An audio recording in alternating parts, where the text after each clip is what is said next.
రామదేవుని వ్రత కథ మూడవ భాగం. రామదేవునికి దయ కలిగి ముసల బ్రాహ్మణ వేషంలో వచ్చి నారాయణ భట్టు ముఖం తుడిచి లేవదీసి మంచినీరు ఇచ్చి భోజనం చేద్దు కాని మా ఇంటికి రమ్మన్నాను. నేను భోజనము చెయ్యను, నేను రామదేవుని వెతుకుటకు వెళ్ళుచున్నాను. ఒక కోనేరు మాత్రం చూపిస్తే స్నానం చేస్తానన్నాడు నారాయణ భట్టు. తూర్పు దిశ ఈశాన్య మూల ఒక కోనేరు ఉన్నది, వెళ్ళమన్నాడట రామదేవుడు. నారాయణ భట్టు ఆ కోనేరు వద్దకు వెడలి స్నానం చేసి పైకి వచ్చేసరికి వెండి కంచాలు, వెండి పీటలు, భమిడి కంచాలు కనిపించినవి. అప్పుడు నారాయణ భట్టునకు రామదేవుడు సీతమ్మ ఎదురై మా ఇంటిలో భోజనం చేద్దువు గాని రమ్మన్నారట. నేను భోజనం మాత్రం చెయ్యను, రామదేవుని వెతుకుతూ వెళుచున్నాను అన్నాడట. నేనే రామదేవుడిని అని చెప్పగా, అయితే కావచ్చును మహానుభావ, నాకు దర్శనం కావాలి అని చెప్పగా, అప్పుడు పులి చర్మంతో, రుద్రాక్షలతో, విభూతి రేఖలలో, నడుమున నాగాభరణముతో, శిరస్సున గంగతో, పక్కన పార్వతితో, త్రిశూలం త్రినేత్రములతో నంది వాహన రూపుడై ఈశ్వరుడు ప్రత్యక్షమైనాడు.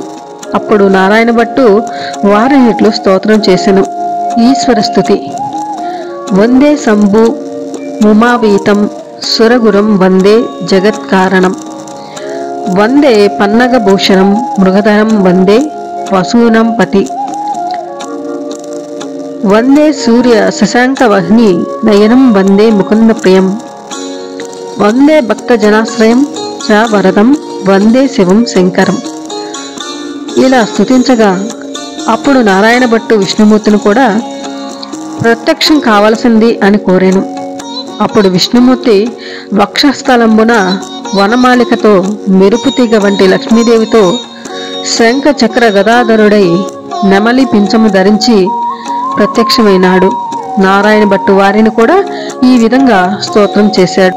శాంతాకారం భుజగశయనం పద్మనాభం సురేశం విశ్వాకారం గగన సద్భుషం మేఘవర్ణం శుభాంగం లక్ష్మీకాంతం కమలనయనం యోగహృద్యానగమ్యం వందే విష్ణుం భవయహారం సర్వలోకైక నాథం అని నారాయణ భట్టు నాకు రామదేవుడు ప్రత్యక్షమవ్వాలి అనను.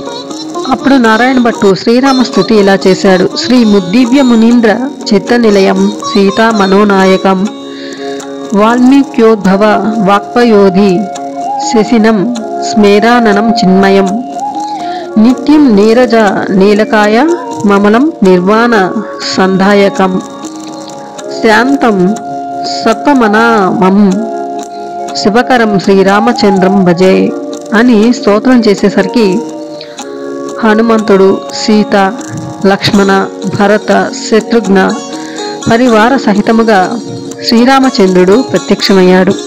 అప్పుడు రామదేవుడు ఇప్పుడైనా భోజనం చేస్తావా అని నారాయణ భట్టును అడిగాడు.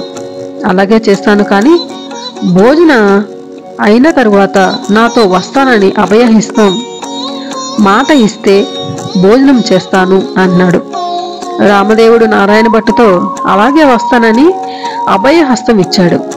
అప్పుడు సీతమ్మ తల్లి 4 కూరలు, నవకాయ పిండి వంటలతో పంచభక్ష పరమాన్నాలు వండి వెండి కంచాలు, భమిడి పీటలు వేసి వారు బంధుకోటి పరివార సహితముగా రామదేవుని పరివార సహితంగా నారాయణ భట్టును భోజనమును వడ్డించను. అందరూ భోజనం చేసి కర్పూర తాంబూలములు వేసుకున్న తర్వాత నాతో రావలసిందని నారాయణ భట్టు రామదేవుడిని కోరాను. అప్పుడు నారాయణ భట్టు ముందు, రామదేవుడు వెనుక బయలుదేరి వెలుచున్నారు. అలా కొంత దూరం వెడలి నారాయణ భట్టు వెనుకకు తిరిగి చూశాడు. అప్పుడు రామదేవుడు కనిపించలేదు.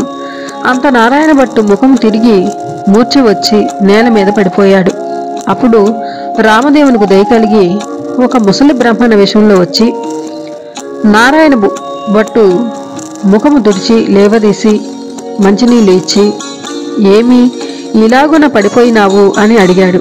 దేవా, నీ మహిమ బ్రహ్మాది దేవతలు, యోగీశ్వరులు, మునీశ్వరులు, తపస్సాలురు తెలుసుకోలేరు. మీ మహత్యం తెలుసుకొనుటకు నేనెంతటి వాడను? నా తప్పులు క్షమించి నాతో రావలసినదని రామదేవుని నారాయణ భట్టు ప్రార్థించను. అప్పుడు రామదేవుడు అలాగే వస్తానని, నీవు వచ్చిన తీసుకెళ్ళు అన్నాడు.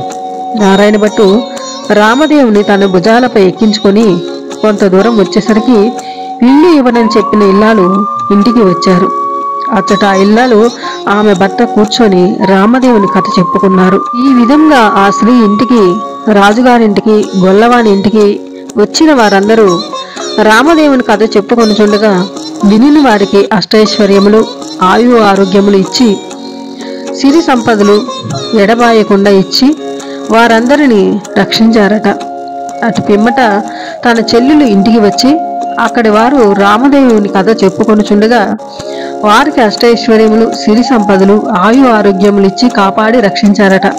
అప్పుడు నారాయణమ్మ తన ఇంటికి అన్నయ్య వచ్చాడని కాళ్ళు చేతులు కడుగొట్టడానికి నీళ్లు ఇచ్చి దాహానికి మజ్జిగ ఇవ్వగా, మర్యాద చేయనక్కర్లేదు, ఇప్పుడు నేను రామదేవుని తీసుకొని వచ్చుచున్నాను, నీవు నీ భర్త మా ఇంటికి రావలెను, మనము అందరము పూజ చేసుకుందాం అని నారాయణ భట్టు చెప్పాడు. అప్పుడు నారాయణమ్మ సంతోషంతో అలాగే వస్తానని నారాయణమ్మ, ఆమె భర్త నారాయణ భట్టు, రామదేవునితో సహా వారంతా బయలుదేరి వారి గ్రామ పొలిమేరలకు వచ్చేసరికి గ్రామంలోని వారందరూ చూచి తల్లిదండ్రులతో, గ్రామంలోని వారు కొందరు నారాయణ భట్టు తల్లిదండ్రులతో, ఏమండోయ్ నాగం భట్టు గారు, మీ అబ్బాయి, అమ్మాయి, అల్లుడు ఇంకా ఎవరో బయలుదేరి వస్తున్నారని నాగం భట్టు వద్దకు వెడలి చెప్పారు. అప్పుడు తల్లిదండ్రులు పరిగెత్తుకొని వచ్చి సంతోషముతో కుమారుని, కుమార్తెను కబులించుకోబోయారట. అప్పుడు నారాయణ భట్టు చూచి, అమ్మా, నన్ను ముట్టుకోవద్దు, ఇప్పుడు నేను రామదేవుని తీసుకొని వచ్చుచున్నాను, మీరు ఇంటికి వెళ్ళి 4 మూలలు దులిపి నల్లగా అలికి తెల్లగా ముగ్గులు పెట్టి పచ్చగా పసుపు రాసి మామిడాకులు తోరణాలు కట్టి ఒక పీటకు పసుపు రాసి బొట్టు పెట్టి తూర్పు దిశ ఈశాన్య మూలగా ఉంచి రామదేవుని పటము పెట్టి గోధుమ నూక, పంచదార, ఆవు పాలు కలిపి ప్రసాదము 5 ఉండలు చేసి పూజకి అన్నీ సిద్ధము చేసి నాకు కబురు చేయండి. రామదేవుడు ఆ పిచ్చు పీట మీద కూర్చునేసరికి అది వజ్రాలు, వైడూర్యాలు, కెంపులు, మాణిక్యాలతో చేసిన బంగారపు సింహాసనముగా మారిందట. అంత సీతారామ లక్ష్మణ భరత శత్రుఘ్నాది పరివార సహితముగా శ్రీరామచంద్రమూర్తి తన ఇంటిలో ఆసీనులై వెలిశారంట. ఆ పూట రామదేవుని వ్రతం చేసుకుందాము అనేసరికి అంతలో ఎక్కడ నుండో ఒక పేద బ్రాహ్మణుడు వచ్చి, ఏమండోయ్ నాగంభట్టు గారు, మీ అబ్బాయికి మా అమ్మాయినిచ్చి పెళ్లి చేస్తామని ఒప్పుకుంటారా అని నాగంభట్టుని అడగగా, పెళ్లి చేస్తానంటే వద్దంటానా బాబు, అలాగే చేద్దాం అన్నాడు.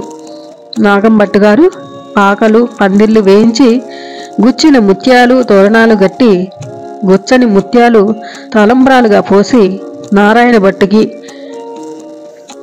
70 యాగాల పెళ్లి చేశారంట. నారాయణ భట్టు భార్య నారాయణమ్మ, ఆమె భర్త వారంతా రామదేవుని వ్రతం చేసి ఆవు పాలు, గోధుమ నూక, పంచదార కలిపి ప్రసాదము చేసి ఆవునేతితో దీపం పెట్టి తూర్పు వైపు ఈశాన్య మూలగా ఒక పీటకు పసుపు రాసి బొట్టు పెట్టి 5 లక్ష్మీవారములు, 5 ఆదివారములు పూజ చేసి నైవేద్యము పెట్టి కథ మానకుండా చెప్పుకుంటున్నారట. వారి భక్తికి మెచ్చి అష్టైశ్వర్యములు, ఆయు ఆరోగ్యాభివృద్ధి, సిరి సంపదలు ఎడబాయకుండా ఇచ్చి రక్షించారంట రామదేవుడు. ఈ నోము ప్రపంచమంతా నోచుకున్నారు. వారందరూ అష్టైశ్వర్యవంతులకు సుఖముగా ఉండిరి. శ్రీ రామదేవుని కథ సంపూర్ణము.